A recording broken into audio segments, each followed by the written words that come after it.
Hecno, a ni? Sploh ne izgleda posebno. Mislim, vse je lep in vse, ampak oblikovno je tako umirjen, da nikoli ne bi rekel, da gre za enega najhitrejših serijskih avtomobilov.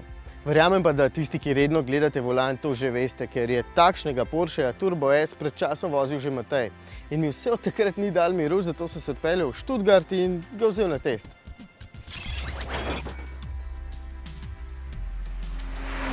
Tole je pravi avtomobil za bedake, ki mislijo, da obvladajo vožnjo, pa je v resnici ne.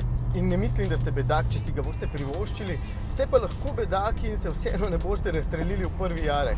Neverjetno je, da je avtomobil z več kot 400 kW oziroma s 560 konji tako zelo pohlevan.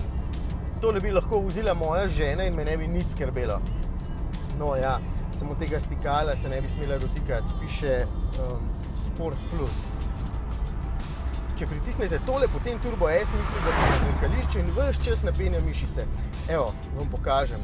Dovolj je, da je za vami kakšnih 100 metrov proste poti, več ne treba, ker tole bo takoj mimo.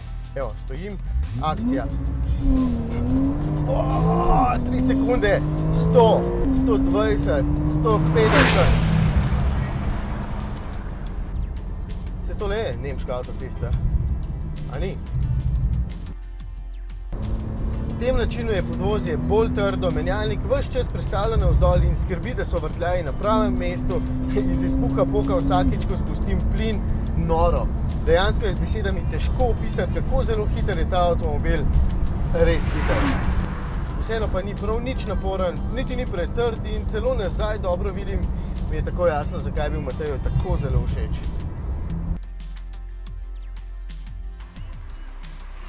Porsche ima tudi hitrejše stroje, recimo model 918 Spyder. Ima tudi bolj namenske stroje, ki so na kakšnem dirkališču verjetno hitrejši od tega, recimo model GT3 RS.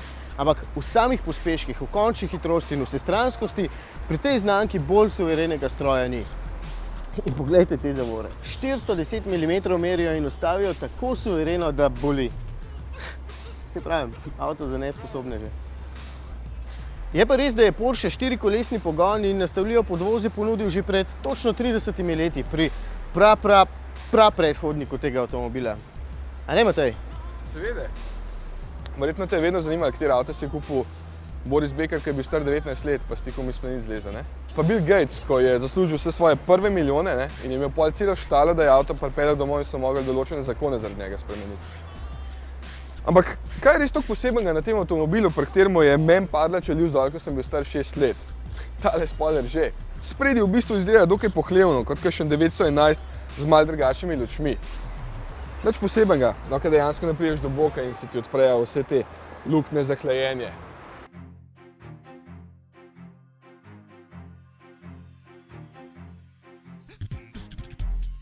Poglejte, tukaj ima odprtino za točenje goriva, tukaj, pa na uni strani pa še dve za točenje olja. Ena za hidravliko, druga za motor. Očitno je popil veliko tekočin, saj veste, to je zdravo, ker moramo tudi ljudje veliko piti. Posebno je tudi karoserija, ogromno lahkih materialov so uporabili prvič na svetu. Naprimer aluminij, ki je tukaj, potem pa elegantno takole lepo skrito zlepljen s plastiko za streho. Že 30 let me matra tale zverina, ja. Toliko je že star tale avto, čeprav je tale konkretno letnik 88. Zdaj pa zvok vesolja.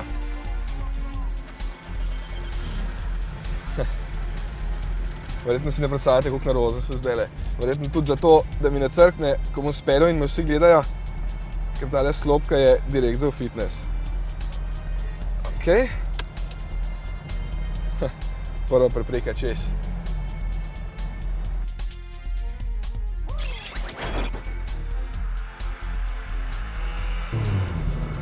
Prvi kilometri in kaj ugotavljam, da je izredno mehak. Ok, razen sklopke. Vse ostale deluje precej na easy, sploh podvozje tako lepo blaži luknje, da se mi tole niti v sanjah ne zdi eden najhitrejših avtomobilov svojega časa. 314 km/h je končna hitrost, če še nisem povedal. Si predstavljate, ko je potem Boris v 80-ih s takšno brzino drvel po avtocestah? Jaz si ne. Wow. Danes so še avtomobili, ki bi ga ujeli in prehiteli, tudi Anžetov 911 Turbo S, takrat pa ne. To dela 959 tako poseben in seveda nepregleden, moraš kar na pamet ugibati, kje se končajo bogi. Nasprotno pa je super pregleden ven, na cesto. veliko steklenih površin ima, ozke stebričke v zadnji, res se super vidi in tudi zato mi je fino vroče.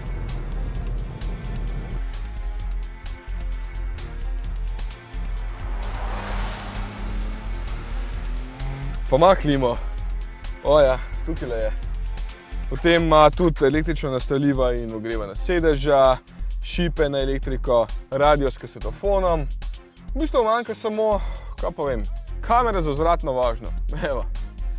Pa pogledajte, kaj ima tukaj. Nastavljivo podvozje.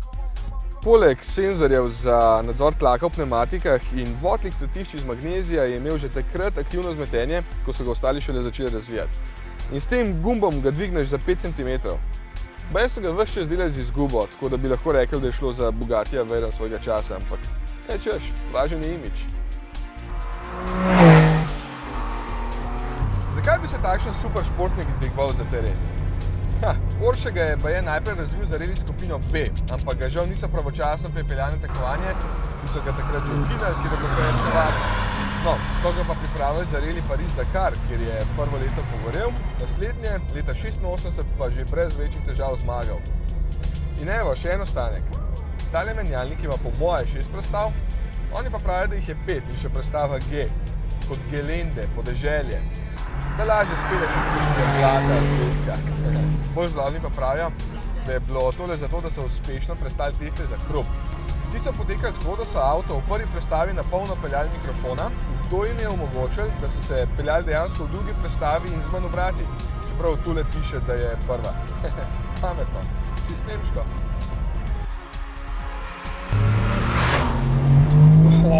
Mislim, kako ta avto podivja, ko se zbolita obe turbini. To je noro. Najprej je čist krotek, se ti zdi, da nikamor ne gre. Do 4300 itak dela samo ena turbina, potem pa moraš paziti kot nor, da ti ne pobegne iz ovinka. Pri nekje 6 urih moraš biti čist na trnih, prestajati hitro in natančno, da izkoristiš vso to noro moč.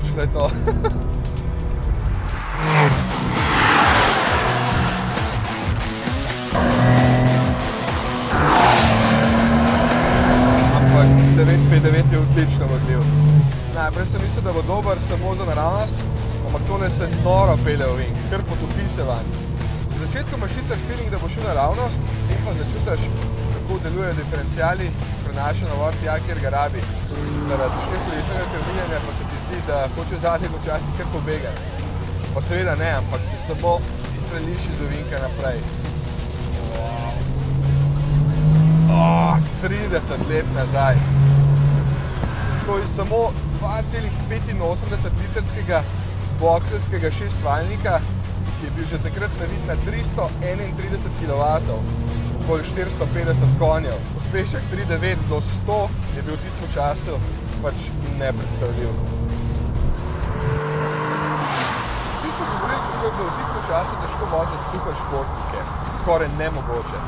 No, ta avto je z vsem tem presekal in svetu pokazal, da gre tudi drugače. Želeli so, da ga lahko voznik uporabil vsak dan, v vsakem vremenu. Zdaj verjetno veste, odkot meni vse to otroško navdušenje.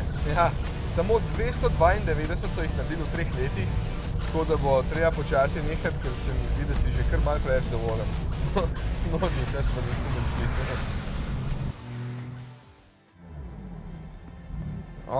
Evo, če gledam, 2/3 tanka sem skuril, ima 90 litrov, prevozil sem nekih 200 km, tako da to je 30 litrov na 100 km. Ni švah. A ti sploh vidiš, koliko stane ta avto, ki se tako veselo preganjaš naokrog? Kva nekih 200, kva? 5-krat toliko. Ne me peljem krog z avtom za milijon, se pa še nisem peljem. Vroče je, no. Hudo, a to je za višino nastavljati. Radio je tudi dober. Zakaj si vedela pa 5 na uro?